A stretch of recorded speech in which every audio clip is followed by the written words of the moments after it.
रंजित करने से मान पाखक गोटे पर गोटे नृत्य परिवेशन कार्यक्रम तेज आसतु आम पुणी फेरी जा आमर से कार्यक्रम को ये हूँ से माटी जो माटी फुले ना सलीम बस को ये से माटी जो माटीर मनीष मैंने से सलीम बस नहीं कटक जाते अपेक्षा करुले ये से माटी जो माटी चलूला जगत जननी नाम गोटे कैंटर सब मन पकेवा प्रत्येक स्मृति को रोमंथन करवा आ प्रत्येक गाँव कथा को आम ये निश्चय रखा आसतु सब कथा को रखा पूर्व आहरी 4 दिन बाकी अच्छी तेरे आसतु शुणिदेवा आज आम ए मंचर मुखिया आम समस्त मुखिया से माँ आम समस्त माँ समस्त श्रेष्ठ वरेण्य आम जहाँ को आम से आसन बसईचे आम सम्मान दबा सम्मान दौचे आमर अति प्रिय सरपंच श्रीमती इंदुमती भाट महोदय को अनुरोध करी से गाँवली भाषा से माँ भाषा सरला मीठा मीठा कथार आमको 2 पद कथा कही उत्साही करेंगे ठाकुर तांकर मंगल करेंगे तांकरी कथार आम समस्त आगू आगू माड़ी चलवा ये आशा भरोसा आसन शुणी ना मोर 2 पद कथा। जय जगन्नाथ। सम्मानीय मंचासीन अतिथिवृंद एवं यही छदेश माटीर मान्यगण्य व्यक्ति और समस्त माँ भौणी माँ मौसी समस्त को मोर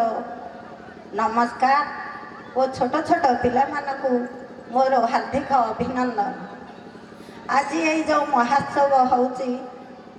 मु तो निमित्त मात्र मुझा जानी नी शुणी नी किंतु मत एत बड़ आसन में बसाई एठी 2 पद कहवाई सुजोग देथिबारु मु निजकु धन्य मान्य करुछि। समस्त मु आउ थरे भी नमस्कार जनाऊँगी। मुझे गाँव गोटे बहुटीए मु जानी नी जे लक्ष्मी पूजा एमती हुए एमती केते वर्ष चलीगला किंतु ए वर्ष युव संघ गोष्ठी मैंने एते बड़ आयोजन करी मो पंचायत रे मंडित साफल्य करिथिबारु मु सेमानंकु बहुत आशीर्वाद दौची और समस्त को आशीर्वाद दौची। एते बड़ आयोजन मो पंचायत रे हेथिबारु मु समस्त को आउ थरे भी आशीर्वाद दौची। मु जेहेतु समस्तଙ୍କର माँ हेबी मु विशेष किछि कहि परिबिनी मु एतिकी कहूची जे एटा केंदे आगु आगु जीव एवं समस्ते आदर अभिनंदन सहित एथिरे जोग देबे एवं केंते भलरे कार्यक्रमटी आगु जीव समस्त मान्यगण्य और छदेश माटीर समस्त युव मानक एवं मान्य व्यक्ति को कहूँ आसिक एथिरे जोग देबे एवं निज निजर वक्तव्य प्रस्तुत करेंगे। आउ एति कहूँ जे शांति श्रृंखलार सहित समस्ते कार्यक्रम को आगे नेबे जमीती कहती जाति वर्ण निर्विशेष आम समस्ते भारतीय आम समस्ते हेमिति हौचे मानव ओडिया जाति हिंसावाद भेद किसी न रखी आम समस्ते केंदे छदेश देश को आगे नवा एतिकी मु समस्त को अनुरोध करुच्ची। आउ हिंसावाद कहीं न रखी आसिक एथिरे योगदान दियो एवं पिला मानकु साहाय्य कर और समस्त को आशीर्वाद कर। आ गोटे कथा मु कहबी जे कई किसी न भावी लोक मानकु किसी खराब कथा न कही लोक मानक केंदे आसिक साहाय्य सहयोग करेंगे साई पड़िशा गाँ गंडा छदेश कौन मुझे दिशा बहुत लोक पचारे आमर पति बाबू अच्छा मुझे सब बेले पचारे छदेश साहित्य संसद कौन मुझे विषय किसी जानी किंतु सी 2-3-4 वर्ष है जो साहित्य संसद करुँच मत से डाकी नियंती एवं संवर्धना करती मुझा देखिकी मत बहुत आग्रह लगे एणु मो पंचायत एड़े बड़ आयोजन होइथिबारु मु समस्त को धन्य मन नमस्कार जनाऊँगी। आ गोटे कथा कहूँ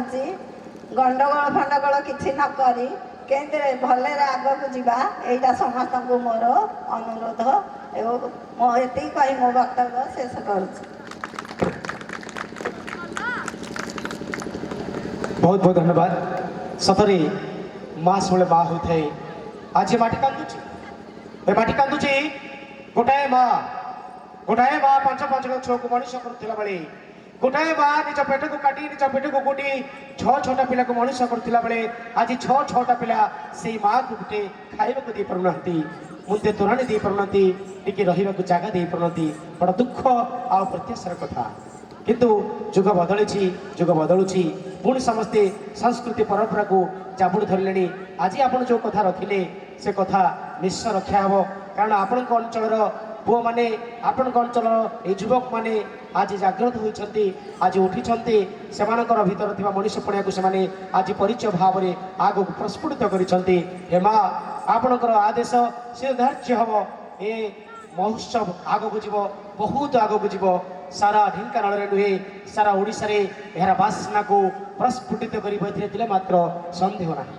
ये हूँ से उत्कल माटी जो माटी रे 10 किलोमीटर जंगल चली चली जाऊथिबा झियो द्रौपदी मुर्मू आज भारतर सर्वोच्च पदे बसी से झीटी से माटीर झील माने से माटीर माँ माने केमिति पछुआ भावी आपण देखुना यही मंच में बसी दुईटी सुनाना की बहु गोटे ज्योत्स्नाराणी खटुआ जड़े इंदुमती भाट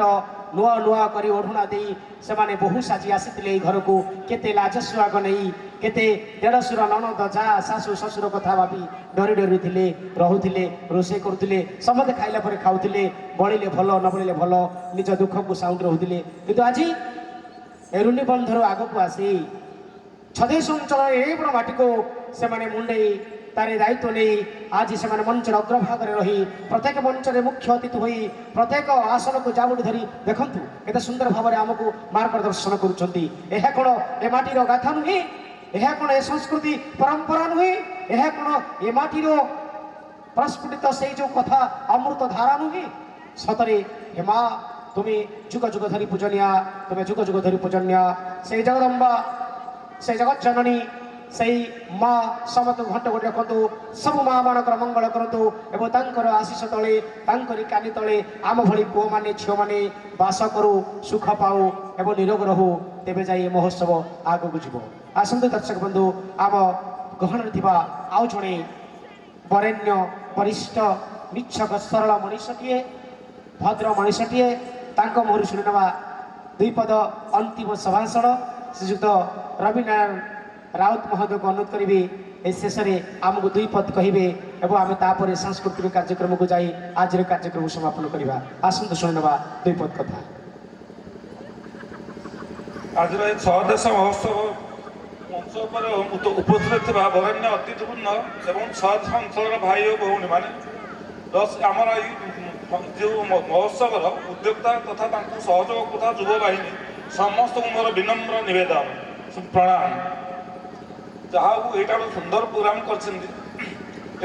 समस्त ऋणी आ खुशी हो प्रोग्राम के आगू आगू जीव समस्त लगे सहयोग करवा मोर भी समर्थन आपूर्ण समर्थन जनाऊँ ये कह मोर वक्तव्य रखुच्छी धन्यवाद। बहुत सुंदर दुई पद हेले भी से दुई पद रे बहुत दम अच्छी हे वरेण्य आम आपण मान समस्त कथा को अक्षर अक्षर पालू छदेश अंचल को एक आग धाड़ी छाम अंचल परिणत करूँ एवं ए भापुर माटीर गारिमा को निश्चय रखू आसंता दिन मानक आम यार इतिहास को मंथन करवा आपड़ जानते जो माटी आप छिड़ाई से माटी दिन दुईट स्कूल थिला गोटे थिला बालक प्राथमिक विद्यालय गोटे थिला बालिका प्राथमिक विद्यालय जो बालक प्राथमिक विद्यालय गठन होता 1887 मसीह 1887 मसीह चिंता कर पाखापाखि 150 वर्षर विद्यालय और बालिका विद्यालय गढ़ा होता 1905 मसीह एत वर्षर शिक्षा अनुष्ठान तार गारिमा को रखी पुणी गारिमा को आगू को नब केते भल भल पिला को वीर को जन्म करी माटी ए विद्यालय प्रत्येक गाँव में से वीर पुओ मान को आम मंच आनी ठिया करवा से विषय जाना तेज आसतु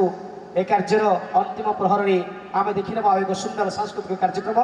यापर आम पुण्यछद अंकन करवा आज कार्यक्रम में आसतु झील मैंने चली आस रेडी आसतु देखने सुंदर